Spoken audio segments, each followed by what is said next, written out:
Assalamualaikum warahmatullahi wabarakatuh. Perkenalkan, nama saya Matthew Jakaris Tanggang dengan NIM 21106111106. Pada video kali ini saya akan menjelaskan mengenai subjek hukum internasional sebagai tema yang saya pilih untuk memenuhi penilaian tengah semester mata kuliah hukum internasional publik. Menurut Profesor Mokhtar Kosomatmadja, subjek hukum internasional adalah segala sesuatu yang menurut hukum dapat memiliki hak dan kewajiban serta memiliki kewenangan untuk melakukan hubungan hukum atau bertindak menurut ketentuan hukum internasional yang berlaku. Subjek hukum internasional dibagi menjadi 7, yaitu negara, organisasi internasional, ICRC, Tahta Suci, Belligerent, TNC, dan individu. Kita masuk ke subjek pertama, yaitu negara. Suatu negara juga harus memiliki beberapa syarat. Syarat-syarat tersebut ialah yang pertama wilayah atau tempat atau letak di mana suatu negara itu berdiri.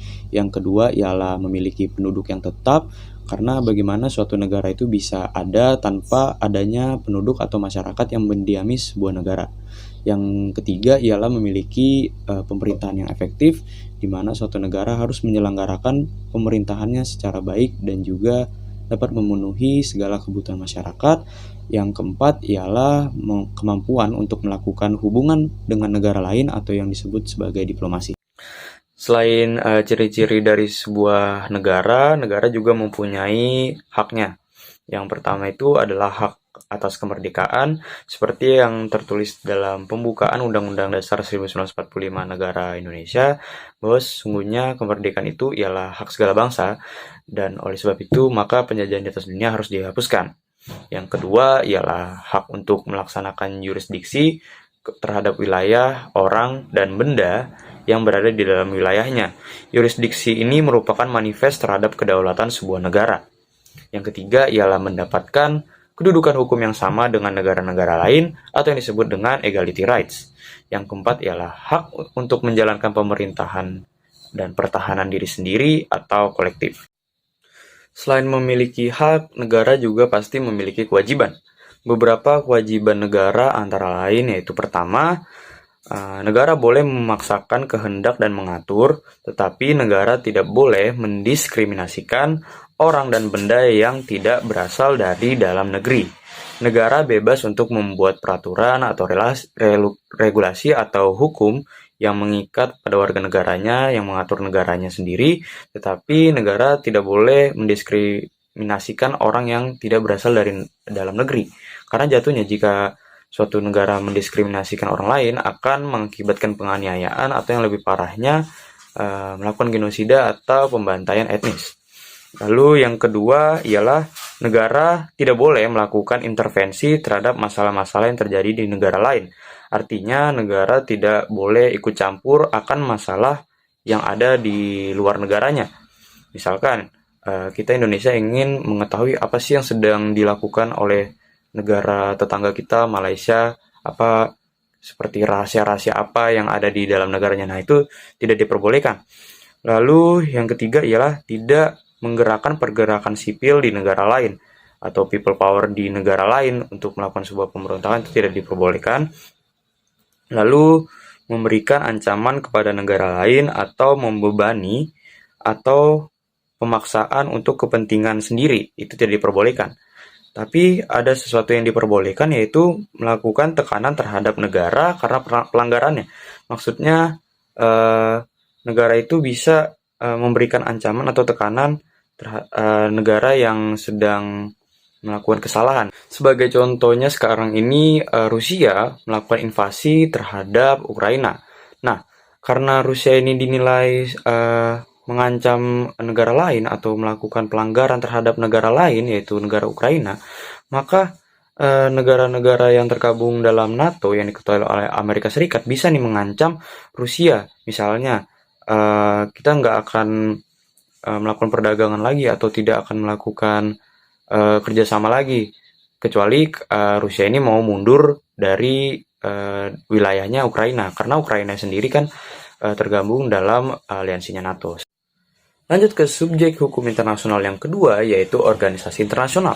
Organisasi internasional memiliki syarat-syarat dalam mendirikannya, yaitu yang pertama, dibentuk dengan perjanjian internasional.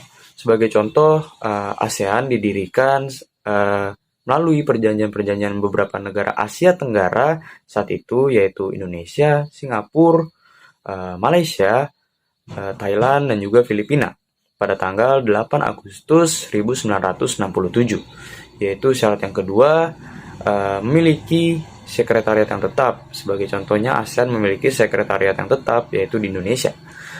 Organisasi internasional sendiri tidak seluas negara dalam kebijakannya. Subjek hukum internasional yang ketiga yaitu ICRC. ICRC atau Komite Internasional Palang Merah merupakan pihak netral dalam perang. ICRC ini dimasukkan ke dalam subjek hukum internasional karena faktor historisnya yang membantu pelayanan kesehatan militer. Karena dia bergerak di bidang kemanusiaan, dia memiliki personalitas hukum terbatas pada bidang kemanusiaan. Lalu ICRC sendiri berkontribusi dalam pembentukan Konvensi Jenewa tahun 1949. Lanjut ke subjek hukum internasional yang keempat, yaitu Tahta Suci. Tahta Suci Vatikan ini diakui sebagai subjek hukum internasional karena tidak terlepas dari historisnya. Tahta Suci Vatikan ini telah berperan pada perjanjian-perjanjian internasional seperti The International Convention on the Elimination of All Forms of Racial Discrimination, serta Vienna Convention on Diplomatic Relations. Subjek hukum yang kelima yaitu belligerent. Belligerent ini disebut juga sebagai pemberontak. Belligerent ini memiliki sifat yang terorganisir secara rapi dan teratur di bawah kepemimpinan yang jelas. Lalu belligerent menggunakan tanda pengenal yang jelas yang menunjukkan identitasnya. Belligerent menguasai secara efektif sebagian wilayah sehingga wilayah tersebut benar-benar telah di bawah kekuasaannya. Belligerent juga mendapat dukungan dari rakyat di wilayah yang didudukinya. Lalu, apakah semua pemberontak yang ada di suatu negara itu bisa disebut sebagai belligerent? Tentu saja tidak, karena belligerent hanya diakui jika negara predesesornya mengakui. Belligerent ini bergerak hanya sementara selama peperangan itu berlangsung saja. Karena tidak sembarangan pemberontakan itu bisa dikatakan belligerent, karena belligerent ini bisa menggunakan diplomasi dengan negara lain. Misalnya nih, kalau Indonesia sedang terjadi pemberontakan, istilahnya pemberontakan di suatu wilayah, katakanlah di wilayah Jawa, lalu negara mengakuinya sebagai belligerent, maka pemberontakan di wilayah Jawa tersebut akan melakukan diplomasi, misalkan diplomasi dengan Malaysia. Jika setelah melakukan diplomasi ini, maka belligerent ini akan semakin kuat dan tentu saja akan berbahaya bagi suatu negara, ya, khususnya negara Indonesia. Contoh lainnya di Indonesia itu adalah negara Timor Leste yang juga mengalami pemberontakan yang sayangnya saat ini sudah lepas dari Indonesia. Lanjut ke subjek hukum internasional yang keenam, yaitu TNC atau Transnational Cooperation. Transnational Cooperation ini hanya terbatas meminta pertanggungjawaban di hadapan peradilan militer. Kegiatan TNC ini membawa dampak pada lingkungan, iklim ekonomi negara tuan rumah. Dan juga TNC ini diperlukan karena aturan global yang mengenai tanggung jawab TNC itu sendiri. TNC ini juga pernah menangani kasus yaitu perusahaan minyak Shell di negara Nigeria yang mengeksploitasi wilayah di kawasan Ogoniland yang telah mengakibatkan pelanggaran hak-hak kesehatan dan juga lingkungan. Dan yang terakhir, yang ketujuh, subjek hukum internasional ialah individu. Individu ini setelah berakhirnya Perang Dunia Kedua dikenal sebuah konsep yaitu individual criminal responsibility. Dalam hal ini, individu melalui batas-batas tertentu dapat bertindak atas nama dan untuk dirinya sendiri dalam wilayah hukum internasional. Individu ini juga dibebani beberapa kewajiban, yaitu kewajiban internasional yang dimintakan pertanggungjawabannya atas perbuatan yang bertentangan dengan hukum internasional. Demikianlah pemaparan yang dapat saya sampaikan, kurang lebihnya mohon maaf. Terima kasih.